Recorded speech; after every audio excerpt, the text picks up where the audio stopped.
এই সূরাটার নাম হলো সূরাতুল লাইল, মক্কায় অবতীর্ণ সূরা।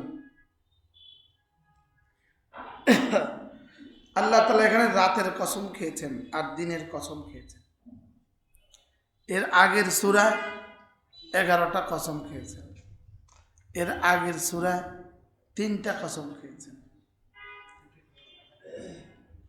ইমাম রাজি রাহিমাহুল্লাহ তাআলা তাফসীরে কবীরের মধ্যে তিনি লিখেন, আল্লাহ তাআলা যে সকল বস্তুর কসম খান, প্রথম বিষয় হলো মাখলুক, মানুষ আল্লাহ ছাড়া অন্য কোনো নামে কসম খেতে পারবে না, কিন্তু আল্লাহ তাআলা যাকে ইচ্ছা তাকেই কসম খেতে পারেন।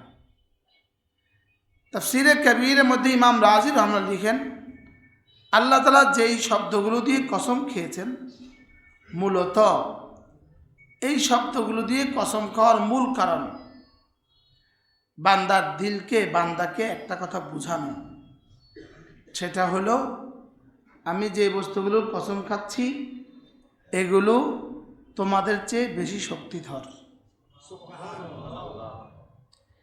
এরপরে হলো এগুলো তোমাদের জন্য তোমাদের জীবনের চেয়ে বেশি প্রয়োজন, তোমাদের জীবনের মতো প্রয়োজন, তোমাদের জীবন ধারণের জন্য এই বস্তুগুলো বড় প্রয়োজন। একদিকে এগুলো মাখলুক, মানুষের চেয়ে বেশি শক্তিশালী মাখলুক, আরেকদিকে তোমার জীবনের জন্য এগুলো বড় প্রয়োজন। তো আমি যে তোমার চেয়ে শক্তিশালী মাখলুক বানাতে পারলাম, তোমার চেয়ে শক্তিশালী মাখলুক আমি বানাতে পারলাম, আর সবগুলোই আমার কথা শুনে, তো তুমি শুনবে না কেন? সূর্য আমার কথা শুনে, চন্দ্র আমার কথা শুনে, আকাশ আমার কথা শুনে, জমিন আমার কথা শুনে, সাগর আর মহাসাগর আমার কথা শুনে, আর তুমি 3.5 হাতের মানুষটা, যেটা পৃথিবীতে সবচেয়ে দুর্বল মাখলুক, আর তুমি আমার কথা শোনো না। আল্লাহ তাআলা এই বস্তুগুলো সৃষ্টি করে করে এগুলোর কসম খেয়ে খেয়ে একদিকে আমার দুর্বলতা বুঝিয়েছেন, আরেকদিকে এই মাখলুকগুলোর শক্তি বুঝিয়েছেন, আর আমাকে আল্লাহ তাআলার বন্দেগীর প্রতি আমাকে ইবাদতের প্রতি দাওয়াত দিয়েছেন। এটা হলো দাওয়াত ও ফিক্র। আমাকে ফিক্রি দাওয়াত দিয়েছেন। ফিক্রি কি? আমার ফিকিরকে টাচ করছেন, আমার চিন্তার শক্তিকে আঘাত করছেন, যে আমি যেগুলো কসম খাচ্ছি, দেখো এগুলো, দেখো দেখো এগুলো নিয়ে একটু চিন্তা ভাবনা করো, এগুলো বেশি শক্তিশালী না তুমি বেশি শক্তিশালী? তো এগুলো যদি আমার কথা শুনে, তো তুমি শুনবে না কেন?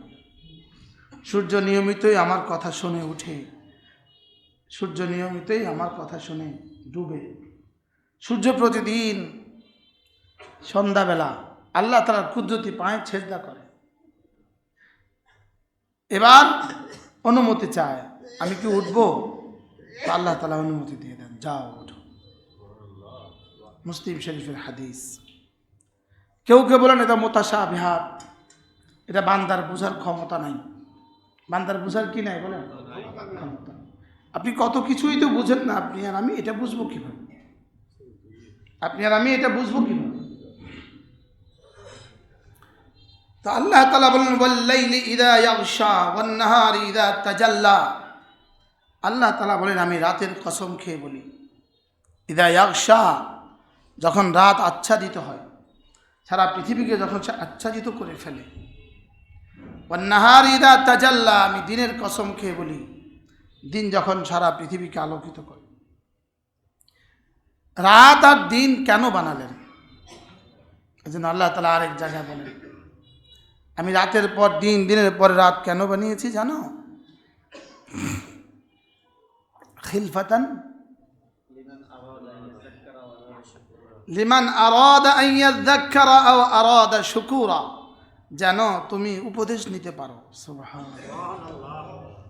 আমি যেমন এখানে রাত বানিয়েছি, আমার তোমার জীবনেও আমি রাত বানাবো। এই বাহিরে যেমন রাত আছে, তো আমাদের জীবনেও রাত আছে। বাইরে যেমন বিকেল বেলা, তো আমাদের জীবনেও বিকেল বেলা আছে। বাইরে যেমন দুপুর বেলা, তো আমাদের জীবনেও দুপুর বেলা আছে।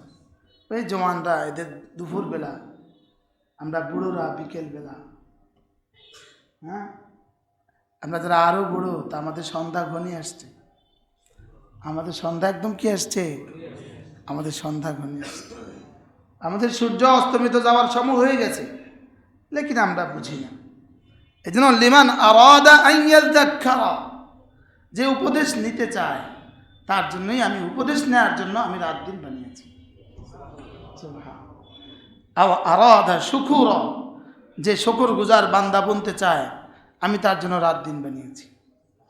আমি রাত বানিয়েছি তোমার আরামের জন্য, দিন বানিয়েছি তোমার কামাই করার জন্য। সুবহানাল্লাহ।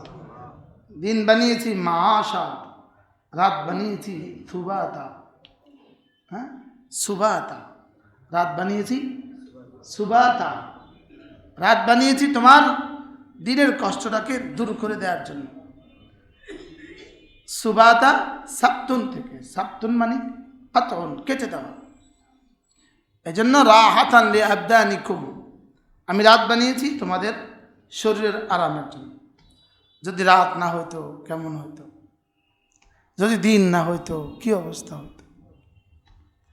এই জন্য আল্লাহ তাআলা বলেন আমি রাতের কসম খেয়ে বলি, দিনের কসম খেয়ে বলি। এই রাত আর দিন শুধুই তোমার হায়াত আর মৌতের সাথে মুনাসাবাত রাখে। যেভাবে দিন মরে রাত হয়, রাত জিন্দা হয়ে দিন হয়, তুমি একদিন মরে যাবা, আবার তুমি আবার জিন্দা হব, আবার জিন্দা হব। বলেন আবার জিন্দা কি? আবার জিন্দা হব। তাহলে রাত আর দিন আমার জন্য উপদেশ। আম্মা ইয়াতাসাআলুন আনিন নাবাইল আযীম আল্লাযী হুম ফীহি মুখতালিফুন কাল্লা সায়ালামুন সুম্মা কাল্লা সায়ালামুন আলাম নাজআলিল আরদা মিহাদা ওয়াল জিবালা আওতাদা ওয়া খালাকনাকুম আজওয়াজা وجعلنا نومكم سباتا وجعلنا الليل لباسا। যদি রাতকে আমি অন্ধকারাচ্ছন্ন করে না দিতাম তো তুমি একটা সুন্দর পরিবেশে, নীরব পরিবেশে ঘুমাতে কিভাবে? রাতে আমি পাখিগুলোকেও নীরব করে দেই তোমার আরামের জন্য। সুবহানাল্লাহ। পাখিগুলোকে আমি নিঃশব্দ করে দেই তোমার আরামের জন্য। পুরো কায়নাতকে আমি শব্দহীন করে দেই তোমার আরামের জন্য। সুবহানাল্লাহ। শুধু তুমি আরাম করবা, তুমি আরাম করে করে ইয়াযাক্কারা আও আরাদা শুকুরা, তুমি আমাকে চিনবা। সুবহানাল্লাহ। এসব আমি করি, আমি করি। রাব্বুল এটা আমি করি। আমাদের হযরত মাওলানা হাবিবুল্লাহ মেজবা বলতেন আমেরিকা বাহাদুর করে না, এটা আমি করি। মনে আছে? হুজুর আমাদের মাঠে বলতেন, হুজুর এই কথা সব সময় বলতেন, যেটা আমেরিকা বাহাদুর করে না, এটা আমি করি। আল্লাহ তাআলা বলেন ওয়াল্লাইলি ইযা ইয়াগশা ওয়ান নাহারি ইযা তাজাল্লা, আমি রাতের কসম খেয়ে বলি, আমি দিনের কসম খেয়ে বলি। রাত যখন সমস্ত পৃথিবীকে আচ্ছাদিত করে ফেলে আর দিন যখন পুরো পৃথিবীকে আলোকিত করে ফেলে। সুবহানাল্লাহ। এরপরে বলেন ওয়ামা খালাকাল যাকারা ওয়াল উনসা, ওয়ামা খালাকাল যাকারা ওয়াল উনসা, 3 নম্বর কসম। ওয়ামা বামানা মান, ওয়ামান খালাকাল যাকারা ওয়াল উনসা, আমি সেই সত্তার কসম খেয়ে বলি যিনি নারীকে নারী বানিয়েছেন, পুরুষকে পুরুষ বানিয়েছেন। সুবহানাল্লাহ। আচ্ছা, আগের দুইটা তো দেখতে দেখতে এতটা সহনশীল হয়ে গেছে, এগুলো থেকে আর চিন্তা নেওয়ার সুযোগ আমাদের নাই। লেকিন নিজেকে নিজে ভাবলে চিন্তা নেওয়ার কতটা সুযোগ আছে যে আমি যে তোকে পুরুষ বানিয়েছি, আমি যে তোমাকে নারী বানিয়েছি। সুবহানাল্লাহ। আচ্ছা, আমাকে পুরুষ বানিয়ে যা যা দিয়েছেন, এক নারীকে নারী বানিয়ে যা যা দিয়েছেন, আমাকেও তিনি নারী বানাতে পারতেন আর আমার বোনটাকেও পুরুষ বানাতে পারতেন। রব বলেন তোকে তো আমি পুরুষ বানিয়েছি, তোমাকে তো আমি নারী বানিয়েছি। এটাও কি তুমি চিনবা না? এটাও কি তুমি ভাববা না যে তোমাকে বানালো কে? তোমাকে পুরুষ হিসাবে কে বানালো আর তোমাকে নারী হিসাবে কে বানালো? ওয়ামা খালাকাল যাকারা ওয়াল উনসা ওয়ামা খালাকাল যাকারা ওয়াল উনসা। এখানে পৃথিবীর কোনো বাহাদুরি নেই, এখানে মেডিকেল সায়েন্সের কোনো বাহাদুরি নেই, এখানে মেডিকেল সায়েন্সের কোনো কি নাই। মেডিকেল সায়েন্স চাইলে বাচ্চাকে ছেলে বানাতে পারে না। হ্যাঁ, তাবদীল করে দিতে পারে। আমার বানানো ছেলেকে লিঙ্গ কেটে হিজড়া বানিয়ে দিতে পারে, লেকিন পেটে আর বাচ্চা দিতে পারবে না। বুঝেন না কথা? কি দিতে পারবে না বলেন? পেটে আর বাচ্চা দিতে পারবে না। এটা হলো তাবদীলে খালকিল্লাহ। তাবদীলে খালকিল্লাহ, আল্লাহ তাআলার সৃষ্টিকে বিবর্তন করে দেওয়া। লা তাবদীলা লিখালকিল্লাহ, আল্লাহ যাকে যেটা দিয়েছেন তাকে পরিবর্তন করার কোনো সুযোগ নাই। এজন্য দাড়ি শেভ করা তাবদীলে খালকিল্লাহ। নাউজুবিল্লাহ বলে। দাড়ি শেভ করা আল্লাহ তাআলার সৃষ্টিকে বিবর্তন করা। বলেন বলেন। ওই দেখতে দেখতে শুনতে শুনতে এতটা অভ্যস্ত হয়ে গেছি, এটা যে এই পরিমাণ হারাম এটা আর কারো কল্পনায়ও আসে না। বুঝেন না কিছু? এটা আর কি আসে না বলেন? এটা আর কল্পনাই আসে না যে এটা কি জিনিস, চিন্তাও আসে না। লা তাবদীলা লিখালকিল্লাহ, আমি বানিয়েছি, আমার সৃষ্টিকে পরিবর্তন করে দেওয়ার কোনো অধিকার তোমাদের নাই। কি ভাই, নতুন কথা শুনছেন জীবনে না? একটা নতুন কথা হচ্ছে, হ্যাঁ নতুন নতুন আর শুনছে না। কি ভাই, মেয়েরা মেয়েদের চুলকে ছোট করা, কেটে ফেলা, এটা তাবদীলে খালকিল্লাহ। মেয়েরা পুরুষের পোশাক পরা, তাবদীলে খালকিল্লাহ। পুরুষ নারীর পোশাক পরা, তাবদীলে খালকিল্লাহ। আল্লাহ তাআলার সৃষ্টিকে পরিবর্তন করে দেওয়া। বলেন কি বলছি বলেন? আল্লাহ তাআলার সৃষ্টিকে কি করে দেওয়া? আল্লাহ তাআলার সৃষ্টিকে পরিবর্তন করে দেওয়া। তুমি সব পরিবর্তন করতে পারো, তো দাঁতগুলোও ফেলে দাও। রবের দাঁত রাখছো কেন? বুঝেন না কথা? এটাকে এভাবে কাটতে পারো, এভাবে কাটতে পারো, তো দাঁতও পরিবর্তন করে দাও।